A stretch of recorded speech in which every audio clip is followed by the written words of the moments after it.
Hello and thanks for joining us from our studios in Israel. I'm Aaron Porras here with ILTV's Morning Briefing.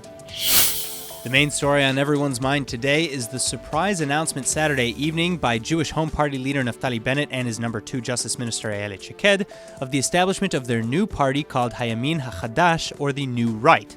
The two ministers announced their decision to break away from the nationalist religious Jewish Home Party, which Bennett has led since 2012, to instead aspire to bringing both non-religious and religious groups together under one right-wing political party as equal partners. At a press conference, both ministers explained that the Jewish Home, after its many achievements, had lost its influence and peaked. Bennett said, quote, "We and the right must no longer be held captive by one man," referring to Prime Minister Benjamin Netanyahu. In return, the new party has already faced a wave of criticism from the Likud and other right-wing parties, however, claiming that they are splitting votes on the right. Likud Minister Miri Regev accused Bennett of actually joining the left, saying in an interview with Israel's Army Radio this morning that this new party is imitation Likud. And similarly, former Defense Minister Avigdor Lieberman, head of the Israel Beitenu party, also dismissed the new party to Army Radio as nothing more than air. Meanwhile, former IDF Chief of Staff Benny Gantz officially launched his own new party Hosen l'Israel, or Israel's Resistance, last week. He's also said to be in talks to run on a joint ticket with Boji Ya'alon as well, former IDF Chief of Staff and former Likud Defense Minister who resigned from his post in 2016, again after disagreements with Netanyahu. Again, though, the issue with all these newly formed fragmented political parties is that now many on the right are concerned that they will not be able to pass the electoral threshold, causing the right to lose its parliamentary majority in the upcoming elections. So will the left finally be able to turn the tides in its favor? Well, that still remains to be seen, but one thing is certain: there is never a dull moment in Israeli politics. The Israeli political world wasn't the only one with a busy weekend, as Israeli security forces were also addressing multiple threats along the various borders. In the south, along the barrier with Gaza, the weekly Hamas-organized March of Return protests resumed on Friday, where despite the storms, around 5,000 Palestinian rioters came to throw rocks, grenades, and otherwise damage the security fence. One man was killed and 6 more were injured when the IDF responded with live fire. Additionally, a group of 10 balloons carrying an explosive landed in the yard of an Israeli kindergarten in Moshav Kfar Maimon near the Gaza border. This is the first such incendiary device flown into Israel from Gaza in a few weeks, and police sappers were called and neutralized the device. Meanwhile, in another first since last month, Hamas also fired a rocket at Israel from the Gaza Strip. No damages or injuries were reported, but the IDF launched an airstrike against a Hamas post in Gaza in response. Finally, in the north along the border with Lebanon, Israel's Operation Northern Shield continues, with the IDF reportedly destroying all 5 Hezbollah attack tunnels that have been found so far crossing into the Israeli Galilee. In video published by the IDF, the tunnels can be seen being collapsed with explosives or filled with an unspecified liquid, mostly cement. But in either case, and especially through the use of the liquid, the actions clearly reveal the hidden entrances to the tunnels from the Lebanese side, and they all begin in civilian Lebanese areas.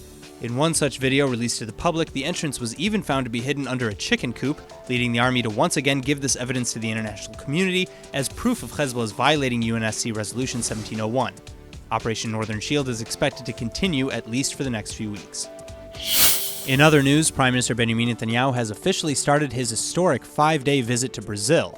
The Prime Minister arrived in the South American country on Friday, joined by his wife Sarah and his son Yair, where he met with newly elected President of Brazil Jair Bolsonaro and other officials for a private meeting at a military fort in the coastal city of Rio. Until now, though, no embassy move has been mentioned, but right after the encounter, the two leaders did hold a press conference where they expressed their high hopes for a new brotherhood between the two countries, talking about their plans to increase technological, military, and economic cooperations.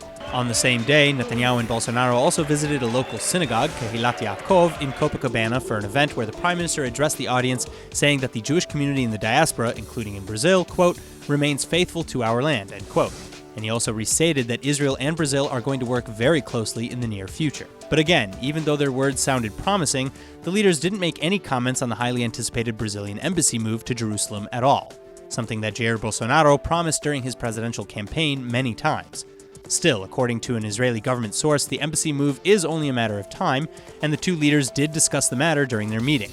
The source also compared the situation to what happened with the United States when President Donald Trump announced his plan to move the American embassy, but only did so 6 months after entering office.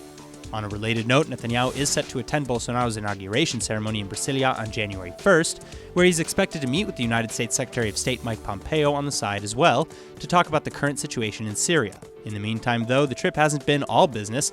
Prime Minister Netanyahu allowed himself at least some fun the other day, playing some soccer at a beach in Copacabana.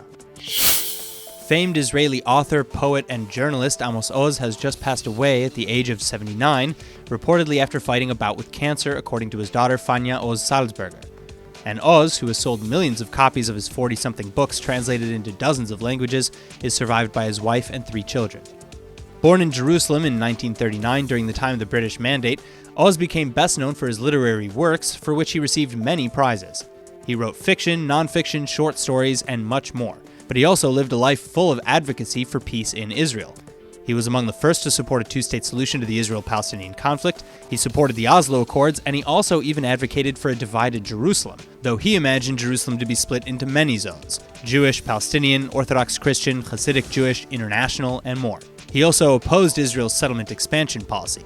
But despite seemingly being a voice aligned clearly with the Israeli political left, he also strongly supported Israel's right to self-defense and Zionism as a whole.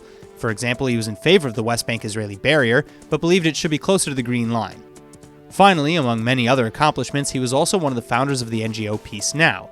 Even back in 1967, a 28-year-old Oz wrote that, quote, "We should tell the inhabitants of the occupied territories, we do not desire your land. We will sit and rule here until the signing of a peace agreement, a year, a decade, or a generation. And when the day comes, the choice will be yours." End quote. Well, generations have passed, but Amos never gave up the dream. And as a so-called prophet among the cynics, he'll be greatly missed. That's all for now. I'm Aaron Porras, and see you later with our main daily broadcast from Israel at 2 p.m. Eastern Time.